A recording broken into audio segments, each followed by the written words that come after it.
আসসালামু আলাইকুম। সবাইকে শুভেচ্ছা জানিয়ে আজকের অনুষ্ঠান শুরু করছি।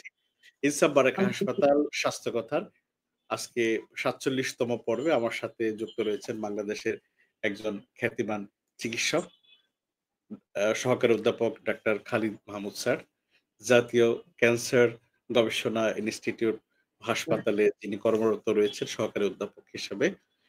পাশাপাশি কনসালটেন্ট ইনসাফ বারাকা কিডনি অ্যান্ড জেনারেল হাসপাতাল। তো স্যার আপনি কেমন আছেন স্যার? আসসালামু আলাইকুম। আলহামদুলিল্লাহ ভালো আছি। স্যার আপনি ভালো আছেন স্যার। আমরা আশা করি যে আজকে আমাদের খুব সুন্দর একটা সেশন হবে। আপনাকে পেয়ে আমরা আনন্দিত।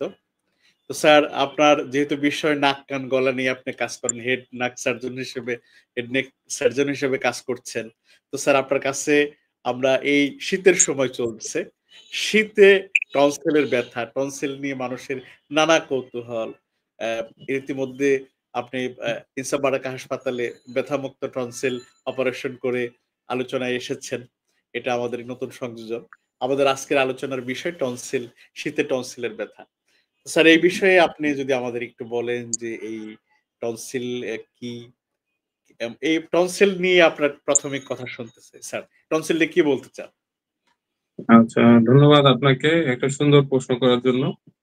আসলে টনসিল হচ্ছে যে আমাদের মূলত গলার মধ্যে ২ সাইডে যে মাংসপিণ্ডের মতো দেখা যায় জিহ্বার ২ পাশে, ঠিক পেছনের অংশে আরকি। এটাকে আমরা টনসিল নামে অভিহিত করি। কিন্তু আসলে এরকম টনসিল কিন্তু আমাদের শরীরে আরো রয়েছে। যেমন জিহ্বার পেছনের অংশেও কিন্তু টনসিল থাকে। এগুলাকে লিঙ্গুয়াল টনসিল বলে এবং আমরা যে টনসিলটাকে বুঝি এটা হলো বি টনসিল বা প্যালাটাইন টনসিল বলা হয়।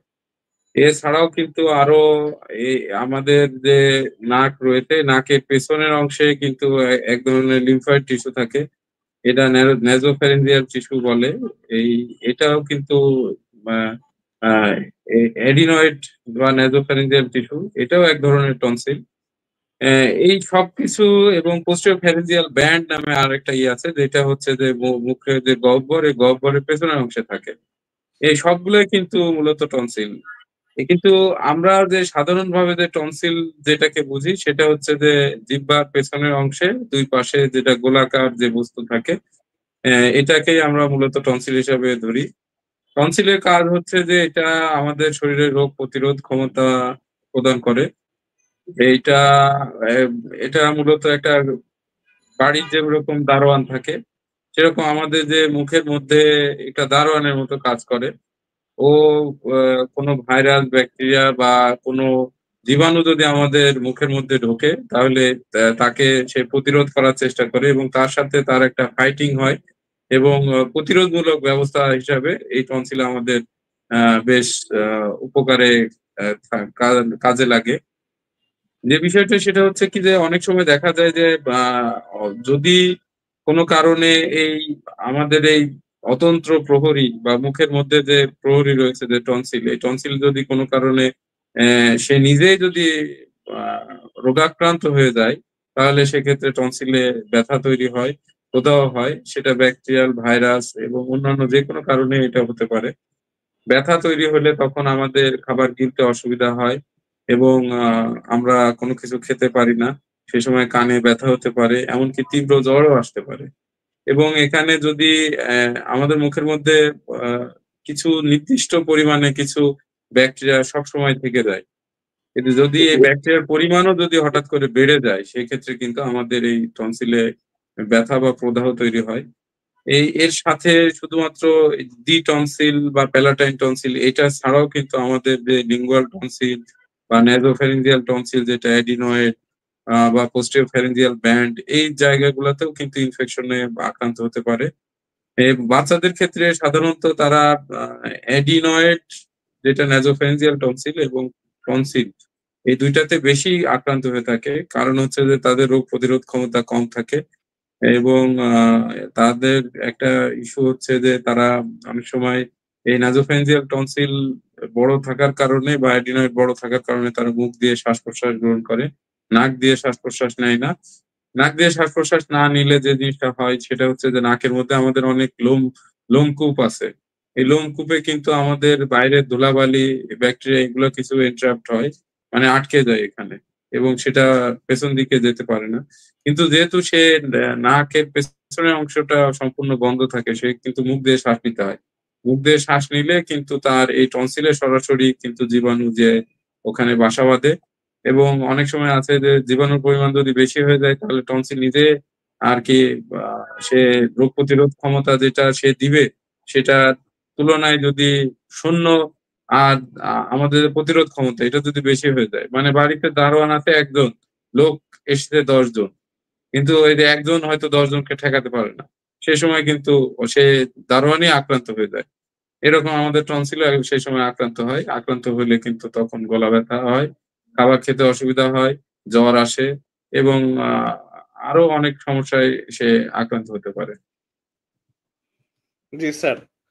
তো আমরা যে কথাটা শুনতেছিলাম যে এই টনসিল হলো দ্বার রক্ষক বা প্রহরী, শরীরের প্রহরী।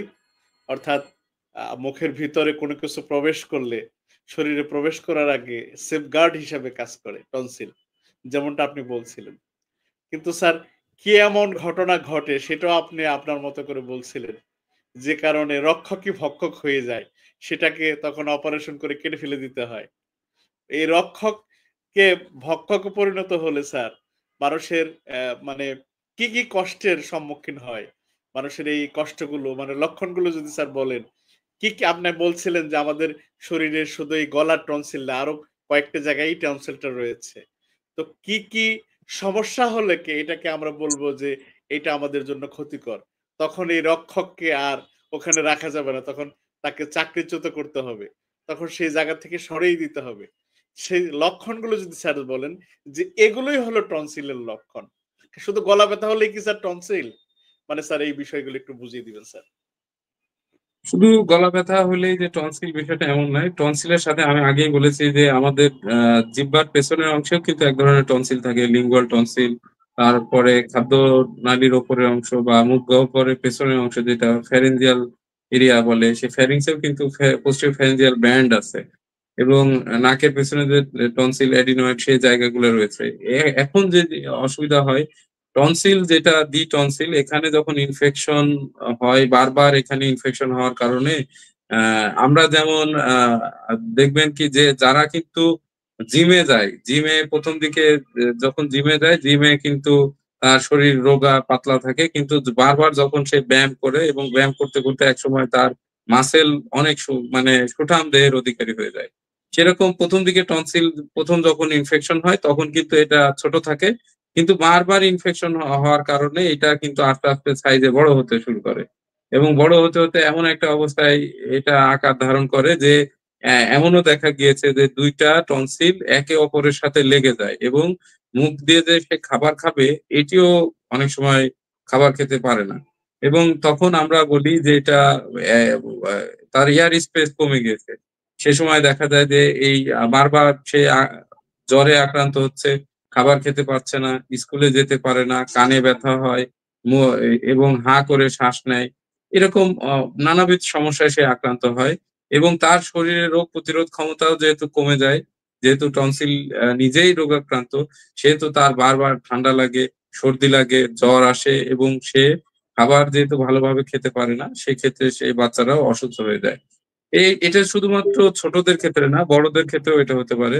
বড়দের ক্ষেত্রেও বারবার ইনফেকশন হওয়ার কারণে কিন্তু এই সমস্যাটা হয়। আমরা সাধারণত বলি যে যদি বছরে একবার, মানে 5 বার বা তার বেশি যদি কোনো টনসিলাইটিস এ ভোগে, তাহলে সেক্ষেত্রে সেই টনসিলটা ফেলে দিতে হয়। আবার আমাদের আরো কিছু ক্রাইটেরিয়া আছে, যেমন হচ্ছে যে যদি টনসিল ফুলে এমন একটা অবস্থা হয় যে তার শ্বাস প্রশ্বাস নিতে পারছে না, সেক্ষেত্রেও কিন্তু টনসিল ফেলে দেওয়ার প্রয়োজন হয়।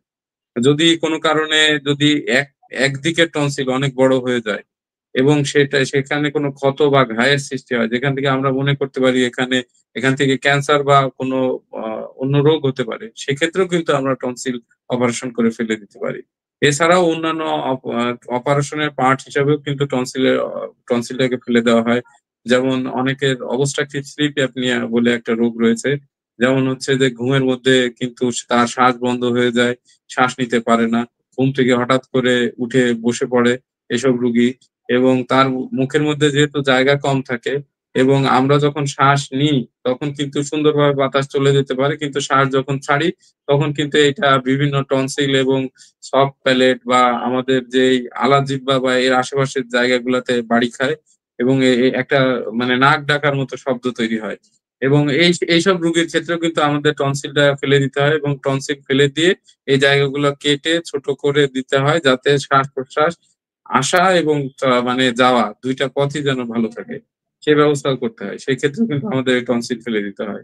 এরকম বেশ কিছু কারণ রয়েছে। আরো কিছু বিষয় আছে, যেমন যদি বারবার ইনফেকশনের ফলে যদি গলার মধ্যে যদি পুঁজ জমে যায়, আমরা যদি দেখি পেরিটনসিলার অ্যাবসেস বলে, পেরিটনসিলার অ্যাবসেস যদি তৈরি হয় তাহলে এই অ্যাবসেস হওয়ার অবশ্যই সেকেন্ড অ্যাটাক হওয়ার 14 দিনের মধ্যে অপারেশন করে এটা ফেলে দিতে হয়। স্যার টনসিল আপনার শুনলাম যে তার লক্ষণগুলো কারণগুলো আপনি বলতেছিলেন স্যার। তো এই টনসিল গুলো আ মানে কোন পর্যায়ে গেলে আমরা মূলত অপারেশন করতে হবে? বা আ বা এর ছাড়া মানে কোন পর্যায়ে থাকলে ঘরে থেকেই এই টনসিল ঘরোয়া পদ্ধতিতে এটা সারানো সম্ভব? মানে এই বিষয়টা পার্থক্যটা যদি স্যার আপনি একটু বুঝিয়ে দেন সহজ করে স্যার। এই যে বললাম যে ১ বছরে যদি ৫ বার যদি ইনফেকশন হয়, আরো কিছু আমরা বলি যে মানে consecutive মানে পরপর ২ বছরের মধ্যে যদি এটা ৩ বার বা তার বেশি বা পরপর অ্যা এরকম ১৪ দিন বা তার বেশি যদি জ্বরে আক্রান্ত থাকে এবং এই টনসিল ব্যথা বা ফুলে যে এমন একটা অবস্থা হয় যে সে কোনোভাবে খাবার গিলতে পারে না বা শ্বাস নিতে তার অসুবিধা হচ্ছে সেক্ষেত্রে, এবং যদি টনসিলের মধ্যে পুঁজ জমা হয় এবং পুঁজ জমা হওয়ার পরে এরকম বা ২ বার যদি ইনফেকশন হয় সেক্ষেত্রে এই টনসিল গুলো ফেলে দিতে হয়। সেই টনসিল গুলো আসলে রাখা যায় না। এবং এখান থেকে অনেক সময় দেখা যায় যে যদি টনসিল থেকে যায় তাহলে পরবর্তীতে ইনফেকশন হয়ে রক্তে বা ব্যাকটেরিয়া বা ভাইরাস ছড়িয়ে পড়ে এবং সেপ্টিসেমিয়া হয়ে যেতে পারে এবং রোগী আরো অসুস্থ হয়ে যেতে পারে। এইসব টনসিলকে সেজন্য অপারেশন করে শরীর থেকে অপসারণ করে ফেলা। তো টনসিল স্যার যদি অপারেশন না করি, আর কি রোগে আক্রান্ত হতে পারে বা এটার যদি আরেকটু বুঝিয়ে বলেন স্যার? টনসিল এই যে বললাম যে টনসিল যদি বারবার ইনফেকশন হয় যে টনসিলে, এই ইনফেকশনের কারণে ওখানে যে পুঁজ জমা হতে পারে এবং এবং এখান থেকে কিন্তু জ্বর হতে পারে অনেক বেশি এবং এই টনসিলে যে অর্গানিজম রয়েছে এই অর্গানিজম কিন্তু ব্লাডে যদি ছড়িয়ে পড়ে থেকে সেপ্টিসেমিয়া ডেভেলপ করতে পারে এবং তখন সিস্টেমিক কিছু ডিজিজে কিছু আক্রান্ত হতে পারে, কিডনি রোগের আক্রান্ত হওয়ার ঝুঁকি থাকে এবং অন্যান্য এক্ষেত্রে হার্টেও কিছু সমস্যা দেখা দিতে পারে যদি দীর্ঘমেয়াদী যদি এই ইনফেকশনে আক্রান্ত থাকে সেক্ষেত্রে। আর সবচেয়ে বড় অসুবিধার বিষয় হচ্ছে যে যেহেতু এটা খাবার এবং শ্বাসনালীর একটা উপরে থাকে, সেহেতু এখানে কিন্তু সে খাবার খেতে অসুবিধা হয়। এজন্য সে শরীরে বল পাবে না এবং বারবার জ্বর আসার কারণে তার শরীরের যে রোগ প্রতিরোধ ক্ষমতা সেটা কিন্তু ভেঙে পড়ে এবং এইভাবে কিন্তু আ মানে রোগাক্রান্ত ব্যক্তি কিন্তু দুর্বল হয়ে পড়ে। এজন্য কিন্তু টনসিলকে অপারেশন করে শরীর থেকে অপসারণ করা লাগে। স্যার অনলাইনে একটা প্রশ্ন পেয়েছি। মেহেদী হাসান রাজন প্রশ্ন করেছে। আ আসসালামু আলাইকুম স্যার। শীতে ঠান্ডা লাগার ফলে কি কানে ব্যথা হওয়ার সম্ভাবনা থাকে কতটুকু? হুম, খুব ভালো একটা প্রশ্ন। আমার মনে হয় যে এই সময়ের জন্য খুব উপযুক্ত একটা প্রশ্ন। যে বিষয়টা হচ্ছে কি যে আমাদের আ যে জিনিসটা দেখা যায় যে শীতকালে কিন্তু আমাদের তাপমাত্রা পরিবেশের তাপমাত্রা হঠাৎ করে কমে যায়। এবং রাইট। এই কমে যাওয়ার কারণে কিন্তু আমাদের এই যে আমাদের যে শরীরের যে বডির যে তাপমাত্রা বা শরীরের যে তাপমাত্রা রয়েছে এই তাপমাত্রা থেকে বাইরের তাপমাত্রা বেশ কমে যাওয়ার কারণে এই যে কান এবং এর আশেপাশের অংশগুলাতে কিন্তু এই যে ঠান্ডা বাতাস বা ঠান্ডা আবহাওয়াতে এটা কিন্তু একটা প্রভাব ফেলে। এর কারণে যে সমস্যাটা হয় সেটা হচ্ছে যে এখানে একটা প্রদাহ তৈরি হয়। কান বা কানের আশেপাশে প্রদাহ তৈরি হয়। আর অনেক সময় দেখা যায় যে অনেকে মোটরসাইকেলে বা যানবাহনে জানালার পাশে অবস্থান করে। সেক্ষেত্রে কিন্তু একটা ঠান্ডা বাতাস কিন্তু কানে প্রবেশ করে এবং কানে এখানে একটা প্রদাহ তৈরি হয়। এই প্রদাহ থেকেই কিন্তু আস্তে আস্তে কানে ব্যথা শুরু হয়। এক্ষেত্রে আমাদের উপদেশ হচ্ছে যে শীতকালে অবশ্যই যদি কেউ বাইরে যায় বা কোথাও মানে ঘোরাফেরা করতে যায়, অবশ্যই কান এবং মুখ এটা ঢেকে রাখার চেষ্টা করবে, যাতে ঠান্ডা বাতাসে সে আক্রান্ত না হয়। ঠান্ডা বাতাসে আক্রান্ত হলেই কিন্তু এই কানে ব্যথা বা এরকম সমস্যা তৈরি হতে পারে, এবং সেই জায়গা থেকে আস্তে আস্তে এটা কিন্তু আরো বড় সমস্যা হয়। অনেক সময় কানে পানি জমে যায় এবং কানে ব্যথা হতে পারে, এবং অনেক সময় পুজ হতে পারে, পুজ জমে কিন্তু কানের পর্দা পর্যন্ত ছিদ্র হয়ে যেতে পারে। সেক্ষেত্রে আমাদের একটু সচেতনতা মাধ্যমে এটা দূর করা যাবে। তো গরম কাপড় ব্যবহার করতে হবে এবং নাক মুখ ঢেকে রাখতে হবে, তাহলে কিন্তু আমরা এই সমস্যা থেকে দূরে থাকতে পারবো। আরেকটা প্রশ্ন এরকমই আসছিল। ইমরান হোসেন লিখছেন, স্যার বাহিরে রাতে থাকলে গলা ব্যথা ব্যথা করে, এটা থেকে বাঁচার উপায় কি? গলা ব্যথা থেকে বাঁচার উপায় কি? ইমরান হোসেন অলরেডি আমি কিছুটা বলে ফেলেছি যে এটা গরম কাপড় ব্যবহার করা, এবং শীতের দিনে যেটা চেষ্টা করা যে ডাইরেক্ট আমরা সরাসরি কোনো ঠান্ডা পানি বা কোমল পানীয়, ঠান্ডা পানি না খাওয়া। চেষ্টা করতে হবে যে রুম টেম্পারেচারের যদি কোনো পানি থাকে সেটা ব্যবহার করা, যদি সম্ভব হয় কিছু কিছু ক্ষেত্রে কুসুম গরম পানি পান করা, এবং হালকা কুসুম গরম পানির মধ্যে ১ চিমটি লবণ দিয়ে সেটা দিয়ে গড়গড়া করা। এক্ষেত্রে কিন্তু লবণ একটি অ্যান্টিসেপটিক, এবং যখন আমরা গড়গড়া করি তাহলে এইটাতে আমাদের মুখের মধ্যে যে ব্যাকটেরিয়া বা ভাইরাস থাকে এইটার পরিমাণকে সে কমিয়ে দেবে, এবং এটা অ্যান্টিসেপটিক হিসেবে কাজ করে এবং এইটা কমিয়ে দেবে। তাহলে আমাদের যে রোগ প্রতিরোধ ক্ষমতা সেটা কিন্তু বাড়বে। সেক্ষেত্রে কিন্তু আমরা এটা প্রতিরোধ করতে পারবো। স্যার, যাদের টনসিল হয় অপারেশনের পর দ্বিতীয়বার কি টনসিল হওয়ার সম্ভাবনা আছে কিনা? আমাদের যে টনসিল রয়েছে যেটা ডি টনসিল বা প্যালাটাইন টনসিল, এই টনসিলটা একবার অপারেশন করে ফেলে দিলে এই টনসিলটার পুনরায় হওয়ার কোনো সম্ভাবনা থাকে না। আর আরেকটা টনসিল যেটা ন্যাসোফ্যারিঞ্জিয়াল টনসিল বা অ্যাডিনয়েড বলা হয়, এটা হলো নাকের পেছনের অংশে থাকে। এই নাকের পেছনের অংশে থাকার কারণে কিন্তু এই জায়গাতে আমরা কিন্তু সহজে দেখতে পারি না। আর এই নাকের পেছনের অংশে যে টনসিল এটা কিন্তু বড় হয় সাধারণত ৮ বছর বয়সে বা তার কম বয়স যাদের তাদের কিন্তু এই টনসিলটা হয়। অনেক সময় দেখা যায় যে নাকের পেছনে এমন, এবং আমাদের যে আলাজিহ্বা থাকে, আলাজিহ্বার পিছনের অংশে থাকে, এবং এই অংশে থাকার কারণে কিন্তু এটা দেখা যায় না। এবং অপারেশনের আগে যে কনভেনশনাল অপারেশন, মানে যে অপারেশন আমরা আমাদের আমরা তো এখন অনেক টেকনোলজি অনেক উন্নত হয়েছে, আমরা অনেক কিছু এখন দেখে অপারেশন।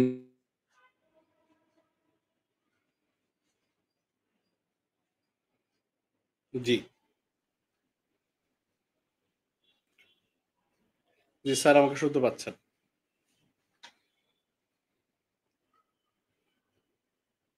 স্যার কি আমাকে শুনতে পাচ্ছেন? দর্শক, আমরা আজকে টনসিল নিয়ে আলোচনা করছি। এ বিষয়ে কথা আচ্ছা, বলছি।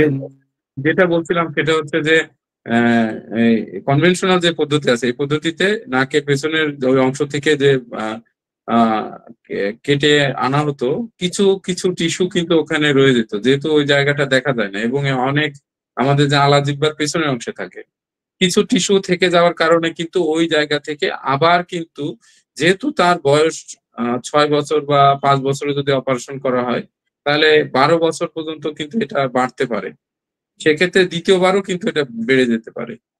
এই জন্য কিন্তু এখন কিন্তু কিছু লেটেস্ট টেকনোলজি এসেছে। লেটেস্ট টেকনোলজিটা হচ্ছে এই যে এটা কিন্তু এখন ক্যামেরার মাধ্যমে অপারেশন করা সম্ভব হয়। ক্যামেরার মাধ্যমে অপারেশন করলে পুরোপুরি 100% সব টিস্যু কিন্তু আনা সম্ভব হয়। এতে হয়তো একটু সময় বেশি লাগে, কিন্তু এই পদ্ধতিতে যদি আমরা সম্পূর্ণ টিস্যুটা যদি ওখান থেকে বের করে আনতে পারি তাহলে কিন্তু দ্বিতীয়বার হওয়ার সম্ভাবনা একেবারে নাই বললেই চলে।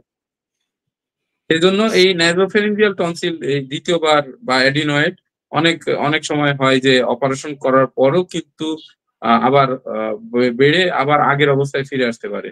কিন্তু যে লেটেস্ট টেকনোলজি যেটা রয়েছে সেটা হচ্ছে যে এন্ডোস্কোপের মাধ্যমে যদি আমরা অপারেশন করি সেক্ষেত্রে কিন্তু এটার সম্ভাবনা একেবারে নাই বললেই চলে।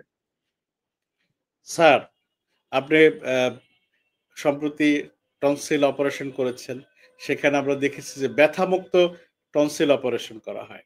আমরা তো জানি স্যার যে এইটা শরীরকে অবশ করেই অর্থাৎ জায়গাটাকে অজ্ঞান করেই অপারেশন করা হয়। স্যার ব্যথামুক্ত অপারেশন, টনসিল অপারেশন বলতে আপনি স্যার কি বোঝাতে চাচ্ছেন? বা এই অপারেশনটা কি আমাদের যদি একটু বুঝাতেন ব্যথা স্যার? ব্যথা মুক্ত আসলে আমরা নরমাল যেভাবে আমরা অপারেশন করি সব ক্ষেত্রেই কিন্তু আমাদের পুরোপুরি অজ্ঞান করেই অপারেশন করতে হয়। সেক্ষেত্রে অপারেশনের সময় কিন্তু যে পদ্ধতিতেই আমরা অপারেশন করি না কেন, সে সময় কিন্তু পেশেন্ট কোনো ব্যথা পায় না। ব্যথাটা হয় কিন্তু অপারেশনের পরবর্তী সময়ে। আমাদের সবচেয়ে বহুল প্রচলিত যে পদ্ধতি আরকি এটা, সেটা হচ্ছে যে আমরা ডায়াথার্মি মেথড বা বাইপোলার দিয়ে আমরা টনসিলেক্টমি করি। এতে একটা হিট জেনারেশন হয়। একটা তাপমাত্রা উৎপন্ন হয়।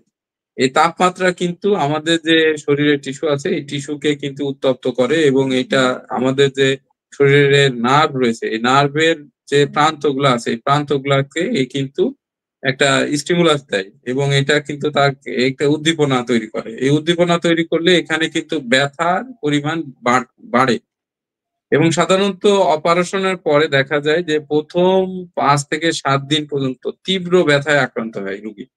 এবং একটা জিনিস হচ্ছে যে আমাদের যেহেতু টনসিলটা গলার মধ্যেই থাকে এবং ব্যথা থাকার কারণে পেশেন্ট খেতেও পারে না এবং ব্যথার জন্য খুবই অস্থিরতা করে এবং এবং তাকে তো খেতে হবে।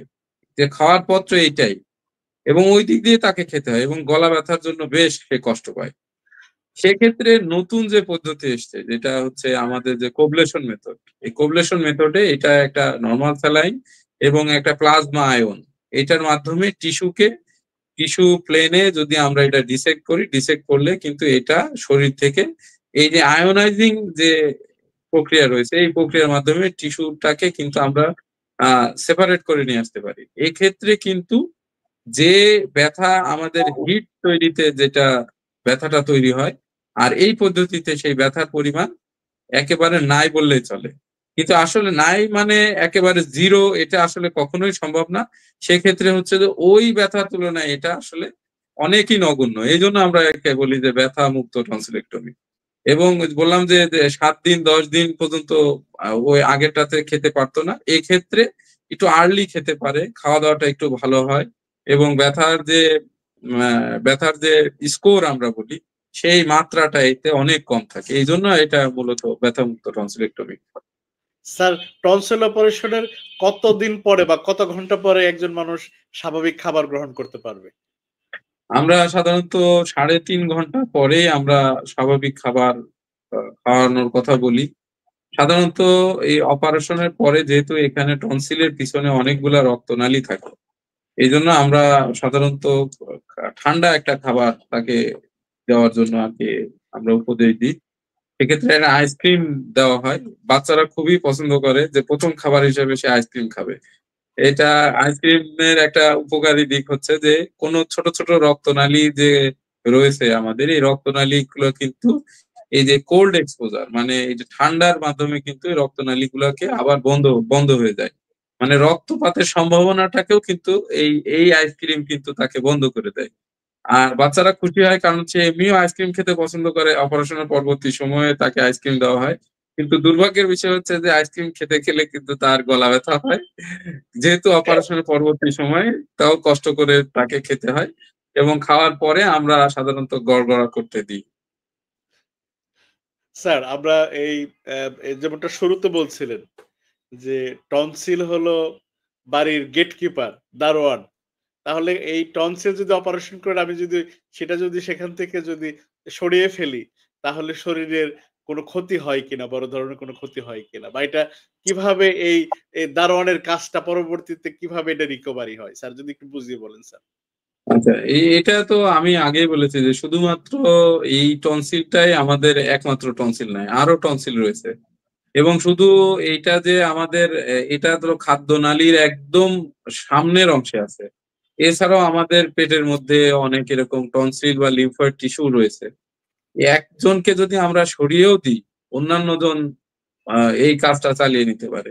ধরেন একটি অফিসে ১০ জন লোক আছেন। হঠাৎ করে একজন অসুস্থ হয়ে পড়লো, তাকে যদি আমরা স্যাক করে দিই বা তাকে বাদ দিয়ে দিই, তাহলে ৯ জন লোক কি এই অফিসটা চালিয়ে নিতে পারবে না? অবশ্যই পারবে। এবং সেরকমই এই টনসিল যেহেতু উনি যে লোককে আমরা সরিয়ে দিলাম, উনি যেহেতু ঝামেলা তৈরি করছিল এবং পরিবেশটা নষ্ট করছিল, উনাকে সরিয়ে দেওয়ার ফলে আমার মনে হয় যে অফিসের পরিবেশটা আরো ভালো হবে। খারাপ হওয়ার কোনো সম্ভাবনা নাই। Thank you sir. এত কঠিন আলোচনা সহজ করে আমাদের মাঝে উপস্থাপন করার জন্য।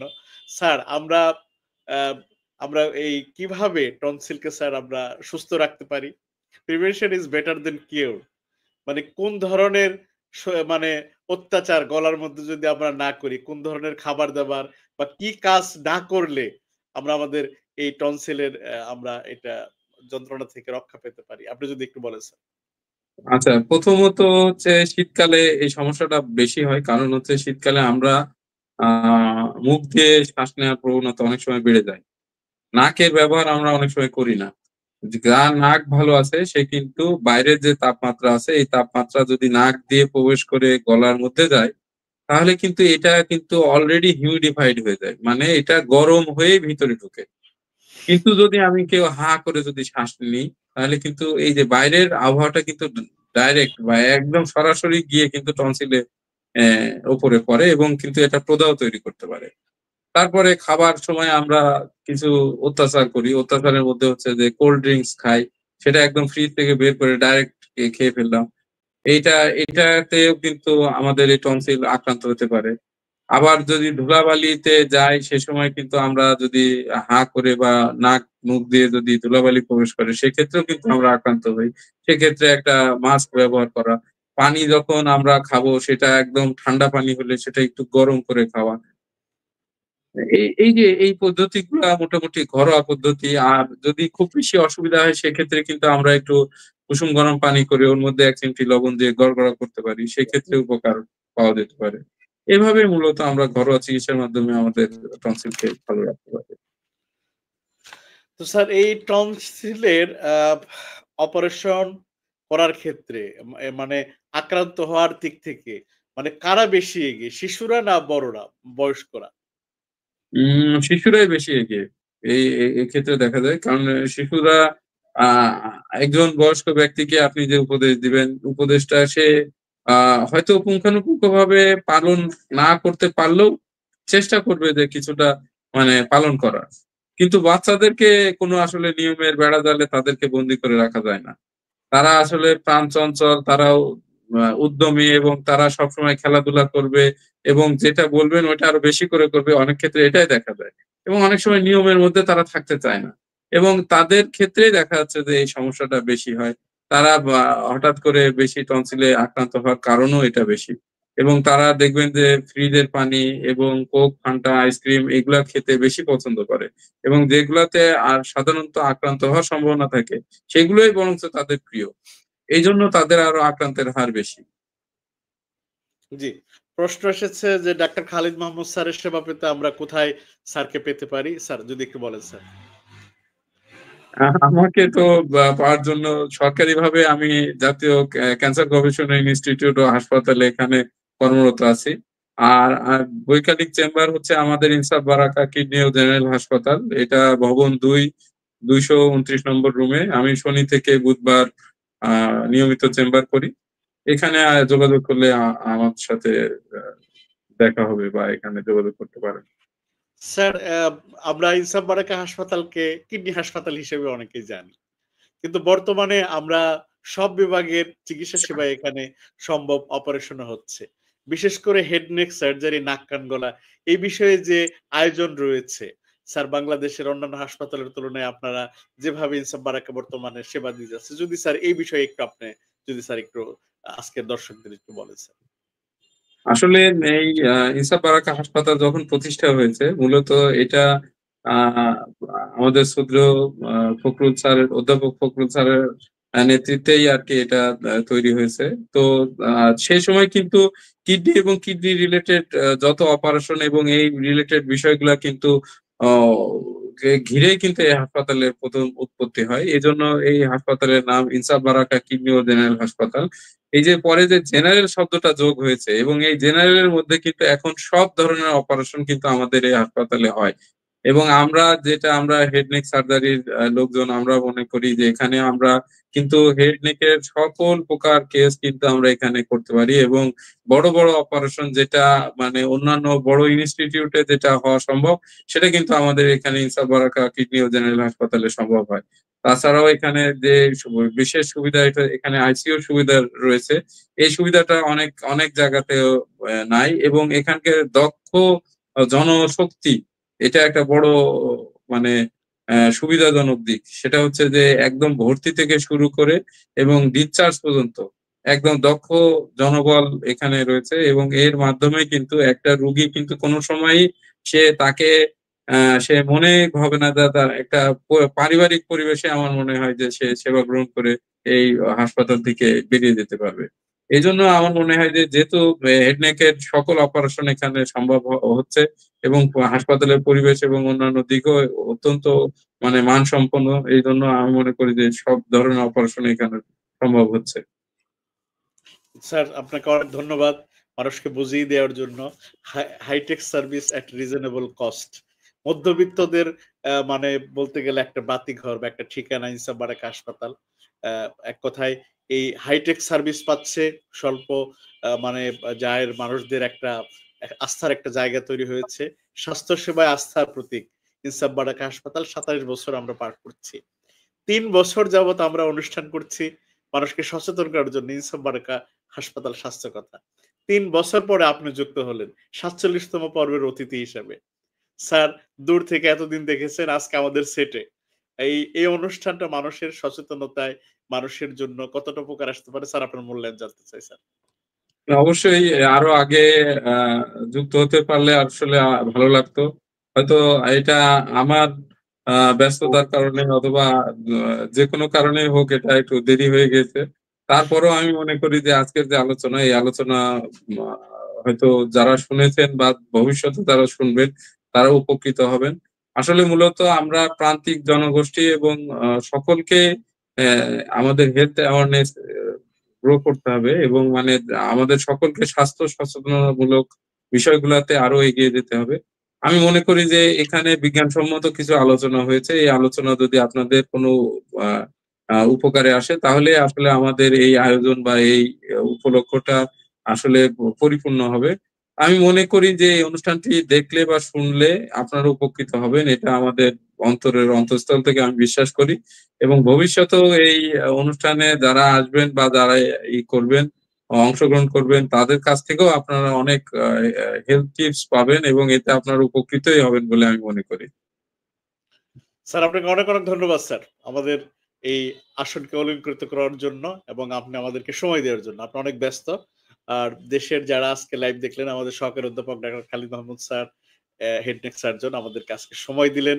আমরা স্যারকে পেয়ে আনন্দিত। আমি ব্যক্তিগত জীবনে আমি তার অনেকজন ফ্যান এবং তাকে অনেক ভালোবাসি, শ্রদ্ধা করি এবং তাদের সাথে কাজ করার জন্য, তাদের ছাতার নিচে কিছু করার জন্য সুযোগ পাচ্ছি। এইজন্য কৃতজ্ঞতা প্রকাশ করে আজকের অনুষ্ঠান শেষ করছি। দেশের মানুষ এই ভিডিওটা শেয়ার করবেন, দেশের মানুষের কাছে পৌঁছে দিবেন, মানুষকে স্বাস্থ্য সচেতন করতে। সেবা নিন, সুস্থ থাকুন, রোগ প্রতিরোধ করুন। শুভরাত্রি, আল্লাহ হাফেজ। সবাই ভালো থাকবেন। আসসালামু আলাইকুম ওয়া রাহমাতুল্লাহি ওয়া বারাকাতুহু। কম খরচে কিডনি চিকিৎসায় দেশের সেরা প্রতিষ্ঠান ইনসাফ বারাকা কিডনি অ্যান্ড জেনারেল হাসপাতাল। এখানে রয়েছে লেজার মেশিনে কিডনির পাথর অপসারণের অত্যাধুনিক ব্যবস্থা, 4টি অত্যাধুনিক অপারেশন থিয়েটার, আইসিইউ, ডায়ালাইসিস সহ জেনারেল হাসপাতালের সকল সুবিধা। এছাড়া সকল পরীক্ষা নিরীক্ষায় রয়েছে 40% পর্যন্ত ছাড়।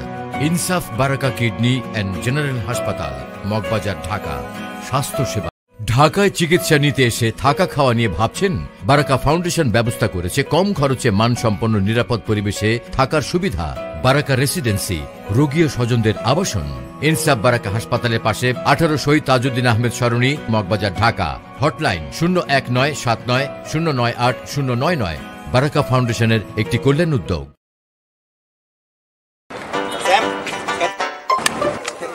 কিরে কই ছিলি? লাইব্রেরিতে ধুয়ে খা। চকচকাই তো আছে। আচ্ছা দাঁড়া,